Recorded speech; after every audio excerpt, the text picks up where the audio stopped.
افسانے کا نام بلڈ پریشر۔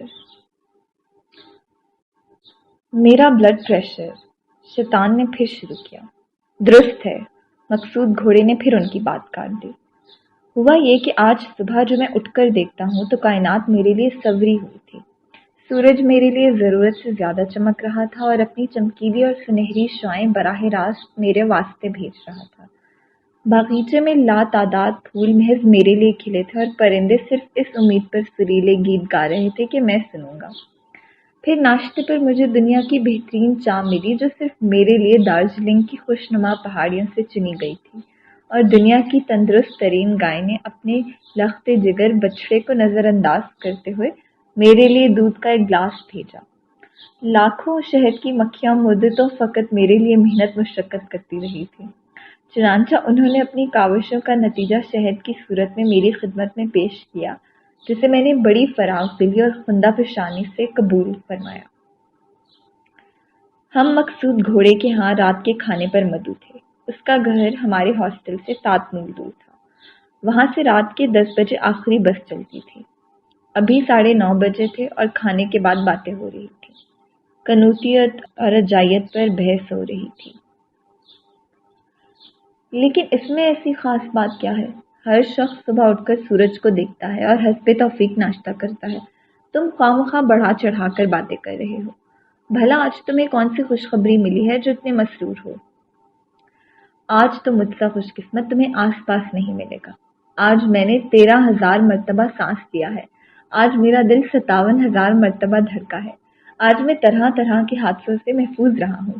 میں کسی موٹر کے نیچے نہیں آیا، مجھ پہ کوئی درخت نہیں آن گرا، کسی شبے میں مجھے گرفتار نہیں کیا گیا، کسی نے میری جیب کتری نہیں، کسی لفنگے نے مجھے تفریحاً نہیں پیٹا۔ آج میں کسی پر عاشق نہیں ہوا، اور آج وہ اور بات ہے، گیدی صاحب بولے، لیکن حساس شخص کبھی بھی مسرور نہیں رہ سکتا۔ میں نے ایک جگہ پڑھا تھا کہ رجائیت پسند وہ خوش فکرہ ہے جو شیر سے ڈر کر درخت پر چڑھ جائے، اور جبکہ شیر نیچے کھڑا اس کا انتظار کر رہا ہو، وہ آس پاس کے نظاروں سے خوب لطف اندوز ہوتا رہے۔ دیکھیے، میں آپ کو مثال دوں۔ اگر ہمارے سامنے پانی کا آدھا گلاس رکھا ہو تو میں اس بات پر خوش ہوں گا کہ شکر ہے اس میں پانی تو ہے، اور آپ یہ سوچ کر غمگین ہوں گے کہ آدھا خالی کیوں ہے۔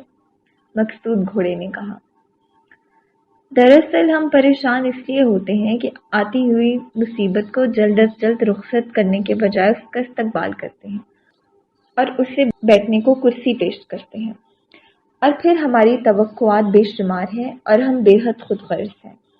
چند سال پہلے میں نے باغیچہ لگا رکھا تھا تو ہر رات کو کچھ اس قسم کی دعا مانگا کرتا تھا کہ اے خدا، آج رات بالکل ہوا نہ چلے، اور اگر پڑے تو صرف گلاب کے تختوں پر پڑے، جس کونے میں خشک بیج ہیں اس طرف کچھ نہ ہو، کل گیندے کے پھولوں کو خوب دھوپ لگے لیکن ذخیرے پر دھوپ قدرے ہلکی ہو، اس کے بعد دوپہر کو معمولی سی بارش ہو تاکہ پھلدار پودوں کو پانی مل جائے، لیکن ذخیرے پر بارش نہ ہو۔ اور بڑی اپنا فلسفہ بیان کر رہا تھا۔ حضرات، میرا بلڈ پریشر، شیطان بولے۔ درست ہے روفی، مقصود گھوڑے نے پھر بات کاٹی۔ دراصل یہ ہے کہ حضرات سنیے، سلطان نے دانا ہاتھ اٹھا کر زور سے نعرہ لگایا۔ دراصل بات یہ ہے کہ یہ کوئی نہیں جانتا کہ کب ایک اچھا بھلا مسخرہ کنوتی بن جائے گا اور کب ایک روتا پیتا کنوتی چھلانگے مارنے لگے گا، اس لیے یہ بحث ہی فضول ہے۔ اسی قسم کا ایک قصہ میں سنانا چاہتا ہوں جس کا تعلق نہ صرف اس موضوع سے ہے بلکہ میرے بلڈ پریشر سے بھی ہے۔ شاید آپ نہیں جانتے کہ تقریباً سال بھر سے میں کنوتی رہا ہوں، بالکل گیا گزرا کنوتی، اور میرا بلڈ پریشر دن بدن بڑھتا جا رہا تھا۔ میں صبح سے شام تک فکر کرتا رہتا اور شام سے صبح تک۔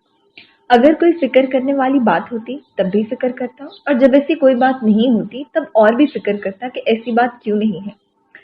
پچھلے اتوار کو ڈاکٹر صاحب نے میرا بلڈ پریشر لیا تھا اور وہ بہت گھبرائے تھے، لیکن بلڈ پریشر کا گراف اونچا ہوتا جا رہا تھا۔ 20-22 سال کی عمر میں بلڈ پریشر کا بڑھنا نہایت خطرناک ہوتا ہے۔ یہ ایک ایسی فکر تھی جس نے میری زندگی تلخ کر رکھی تھی۔ نہ مجھے دنیا کی کسی چیز سے دلچسپی، نہ جینے کی کوئی تمنا۔ میرا یہی خیال تھا کہ یہ بیزاری بڑھتی جائے گی اور میرا بلڈ پریشر بھی بڑھتا جائے گا، لیکن دفتن سب کچھ بدل گیا۔ حالات بدل گئے، دنیا بدل گئی۔ کل صبح سے میری زندگی میں حیرت انگیز تبدیلیاں آ گئی۔ مجھے اتنی امیدیں اور مسرتیں مل گئیں کہ اب یہی جی چاہتا ہے کہ ناچنے لگوں۔ بھائی خیال رکھنا کہیں بس نہ نکل جائے، میں نے آہستہ سے کہا۔ ابھی دیر ہے، میں صرف چند منٹ لوں گا، شیطان بولے۔ ہاں تو ہوا یوں، کل صبح یوں ہی مسکراہٹ کی لہر میرے چہرے پر دوڑ گئی۔ میں کپڑے پہننے میں ہمیشہ لاپرواہی سے کام لیا کرتا تھا۔ پتلون کسی سوٹ کی ہوتی تو کوٹ کسی سوٹ کا اور ٹائی کسی رنگ کی، لیکن صبح میں نے نہایت اچھا لباس پہنا۔ تمام کپڑے ایک دوسرے کے مطابق تھے۔ کالج جاتے وقت میں نے ایک عجیب بات محسوس کی۔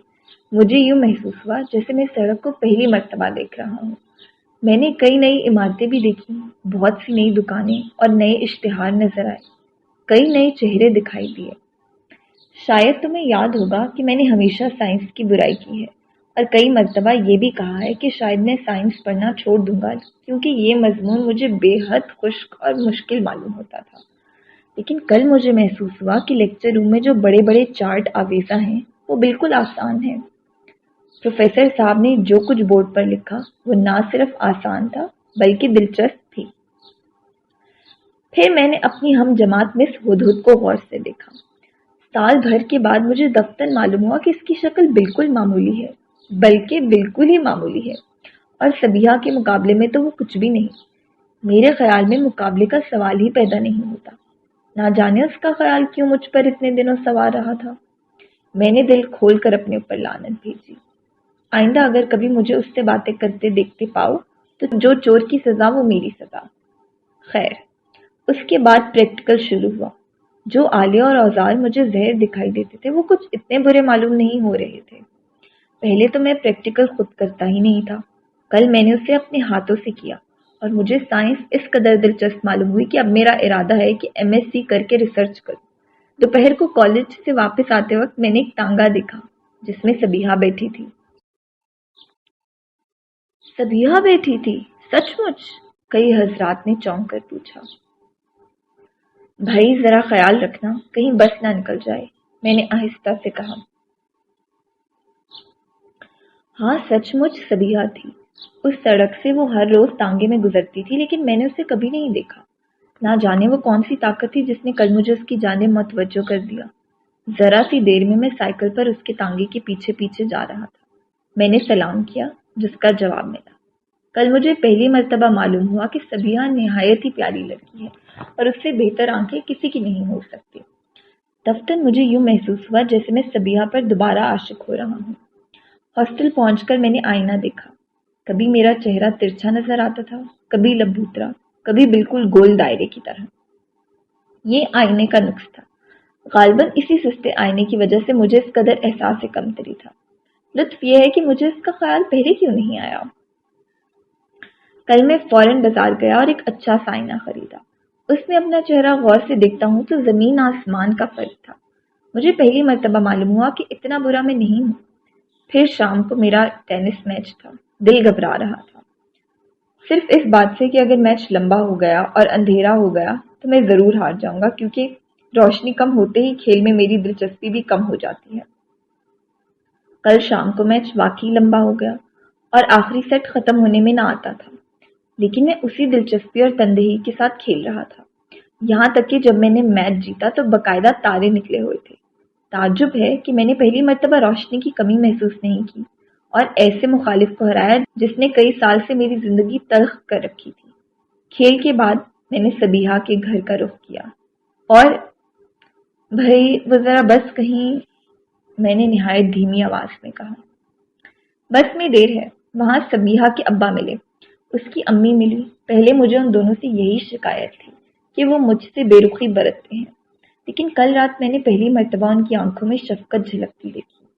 وہ میری جانب بڑی محبت سے دیکھ رہے تھے۔ میری نظریں انگیٹھی پر رکھی ہوئی تصویروں کی طرف چلی گئیں جہاں کنبے کے افراد کی تصویریں رکھی تھیں۔ وہاں ایک تصویر میری بھی تھی۔ یہ تصویر مجھے پہلے کیوں نہیں دکھائی دی؟ اس کا جواب میں نہیں دے سکتا۔ پھر مجھے کھانے پر ٹہرا لیا گیا۔ دسترخوان پر سبیہا ذرا دور بیٹھی تھی۔ اس کا چہرہ لال بھبکا ہو رہا تھا، بری طرح شرما رہی تھی۔ میں رات گئے لوٹا لیکن کوٹھی کے دروازے پر ٹھٹک کر رہ گیا۔ اوپر سبیہا کے کمرے میں روشنی تھی اور کوئی دریچے میں کھڑا تھا۔ اس سے پہلے بھی میں کئی مرتبہ رات گئے ان کے ہاں سے لوٹا تھا،